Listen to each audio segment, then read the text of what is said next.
ব্রাহ্মণবাড়িয়া একটি মসজিদ ভেঙে দিয়েছে কিছু ভিন্ন আকীদার মানুষ। এই মসজিদ ভাঙাকে কিভাবে দেখছেন আপনি? মসজিদ ভাঙা এটা আল্লাহর জমিনের সবচেয়ে গর্হিত, সবচেয়ে জঘন্য অপরাধগুলোর মধ্য থেকে একটা।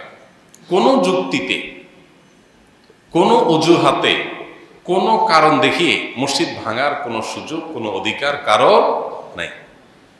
আমরা যখন ভারতে মুসলমানদের মসজিদ ভাঙা নিয়ে প্রতিবাদ করছি, তখন যদি আমাদের দেশে মসজিদ ভাঙে, এটা হবে আমাদের জন্য সবচেয়ে লজ্জাজনক অধ্যায়।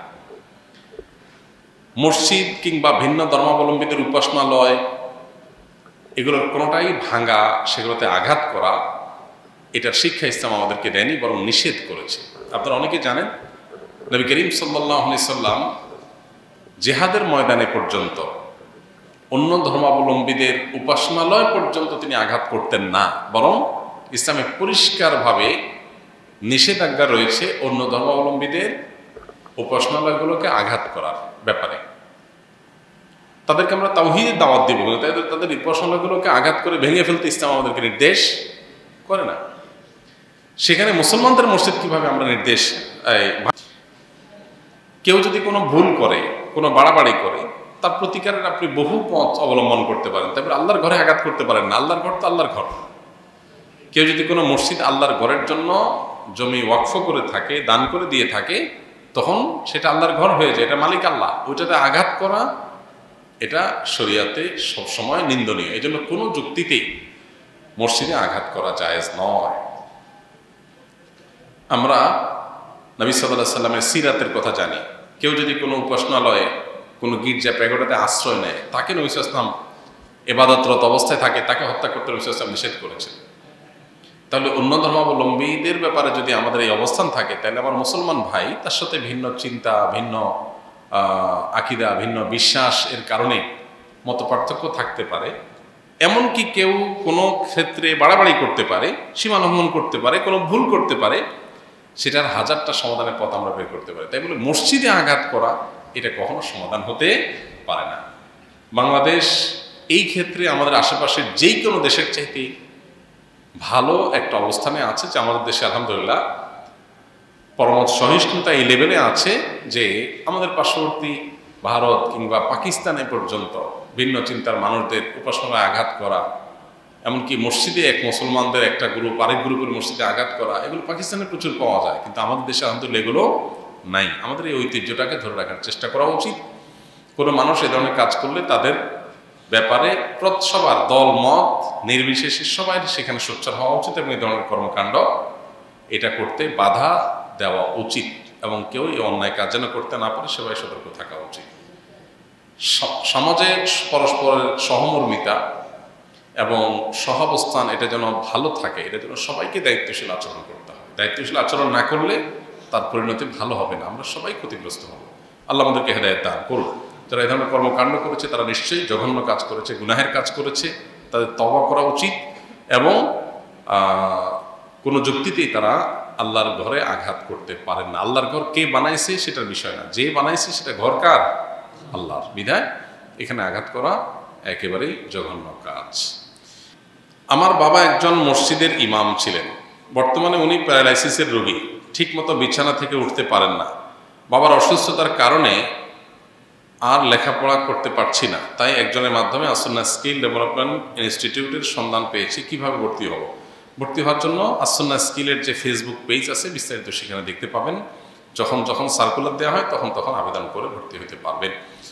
কবরের পাশে দাঁড়িয়ে 41 দিন সূরা ইয়াসিন তেলাওয়াত করলে কবরের আযাব মাফ হয়ে যায় কিনা, এরকম কথা লোকমুখে প্রচলিত আছে, কিন্তু কোরআন বা সুন্নাহর কোথাও এটা সাব্যস্ত হয়নি যে কবরের পাশে দাঁড়িয়ে 41 দিন সূরা ইয়াসিন পাঠ করলে কবর আযাব মাফ হয়। তবে এটা ঠিক, সূরা ইয়াসিন কোরআনে কারিমে গুরুত্বপূর্ণ সূরা, এটা আমরা এমনি পাঠ করব। কবরের পাশে গিয়ে দাঁড়িয়ে 41 বার পাঠ করলে আযাব মাফ হয় এরকম কথা হাদিসে আসেনি। যেটা হাদিসে আসেনি, আযাবের বিষয়টা অদৃশ্য জগতের বিষয়। আমি কিভাবে নিশ্চিত হলাম যে আযাব মাফ হয়?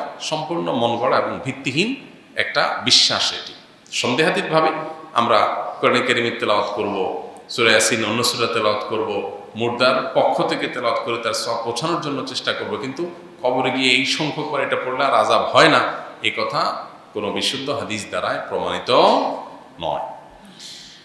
আমি একজন ছাত্র, আমি ভালো একজন যুগশ্রেষ্ঠ আলেম হতে চাই। আমি আলিয়া মাদ্রাসায় আলিম প্রথম বর্ষে অধ্যয়নরত আছি, ভালো আলিম হওয়ার জন্য কোন কোন কিতাবাদি ভালো করে পড়তে হবে এবং কিভাবে নিজেকে এখন থেকেই গড়ে তুলতে হবে, এসব বিষয়ে কিছু নসিহত করলে আমার মতো যাদের স্বপ্ন ভালো আলেম হওয়ার তাদের জন্য উপকার হবে।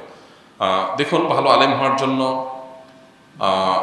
আরবি খুব ভালো করে আরবি ভাষাটাকে রপ্ত করে ফেলা, এটা হলো প্রথম শর্ত, যে আরবি ভাষাটা পরিপূর্ণভাবে রপ্ত হয়ে যাবে।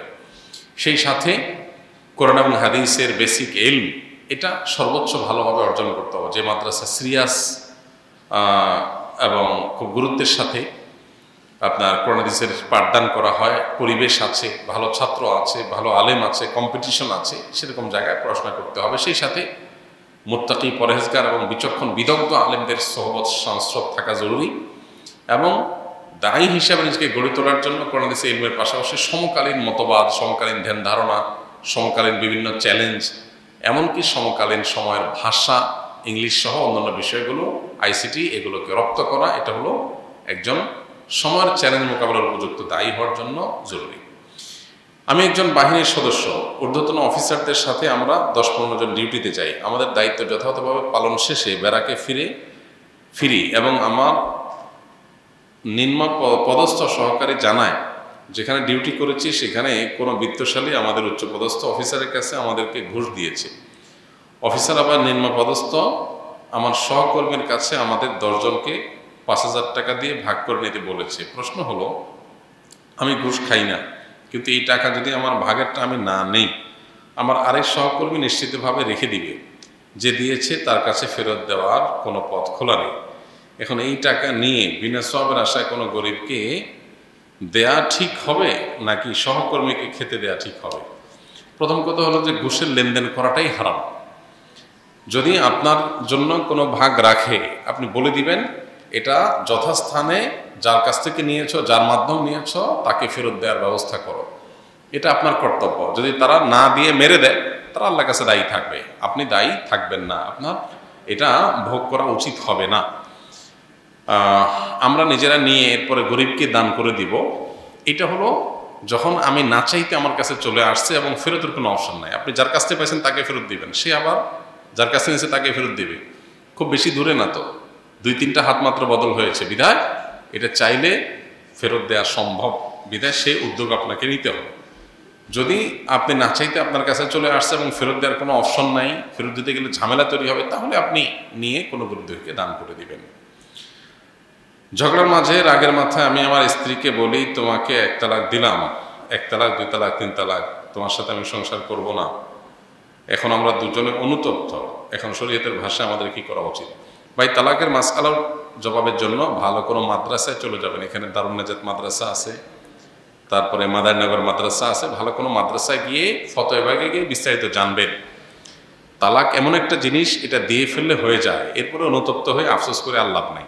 বিশেষ করে যদি আপনি সর্বোচ্চ 3টা তালাকই দিয়ে শেষ করে ফেলেন, তাহলে আর আসলে আফসোস করে লাভ নাই। তারপরেও এগুলোর উত্তর ডিটেল জানার জন্য কোনো ফতোয়া বিভাগে যাবেন। এভাবে সংক্ষিপ্ত প্রশ্নোত্তর ভাষণে তালাকের উত্তর দেওয়া হয় না। জাযাকুমুল্লাহ খাইর।